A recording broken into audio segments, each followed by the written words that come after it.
വേടൻ അങ്ങനെ തന്നെയാണ് എന്നുള്ളതാണ്. അപ്പോൾ ഇവരിങ്ങനെ പറയാൻ ശ്രമിക്കുമ്പോൾ വേടനെ ആരാധിക്കുന്ന വേടൻ എന്ന് പറയുന്ന വ്യക്തി എന്താണെന്ന് അറിയാവുന്ന നമ്മൾക്ക് എങ്ങനെ ഇതൊക്കെ കേട്ടിരിക്കാൻ പറ്റും? കൈയും കെട്ടി ചുമ്മാ നോക്കിയിരിക്കാൻ പറ്റും? ഇല്ല. തന്തയ്ക്ക് പിറക്കാഴിക ഒരു തന്തയ്ക്ക് പിറന്ന ആളുകളും അംഗീകരിക്കത്തില്ല, തന്തയ്ക്ക് പിറക്കാത്ത ആളുകൾ അംഗീകരിക്കും. അത് നമ്മൾ നോക്കേണ്ട ആവശ്യമില്ല. അപ്പോൾ അതുകൊണ്ട് തന്നെ ഞാൻ പറഞ്ഞു വന്നൊരു കാര്യം, ഇപ്പോൾ വേടന്റെ ഹർജി പരിഗണിക്കുന്ന സമയമായപ്പോൾ പുതിയ പരിപാടിയുമായിട്ട് കലാപരിപാടികൾ വന്നു. പുതിയ നാടകത്തിന് തിരശ്ശീല വീണിരിക്കുകയാണ് സുഹൃത്തുക്കളെ.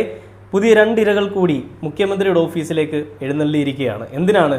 വേടൻ ഞങ്ങളെയും പീഡിപ്പിച്ച് സാറേ, ഞങ്ങൾ ഇരകളാണ്, ഞങ്ങൾക്ക് പരിഗണന വേണം, ഞങ്ങളെ പരിഗണിക്കണം, ഞങ്ങളെ എന്താ പറയുക ചേർത്ത് പിടിക്കണം, വേടൻ ഇങ്ങനെയാണ്, വേടൻ പണ്ട് തൊട്ടേ ഭയങ്കര ക്രൂരനാണെന്നേ, ഞങ്ങളെ ഭയങ്കരമായിട്ട് പീഡിപ്പിക്കുകയാണ് എന്ന് പറഞ്ഞുകൊണ്ട് മുഖ്യമന്ത്രിയെ കാണാനായിട്ട് 2 എണ്ണം അങ്ങോട്ട് പോയി.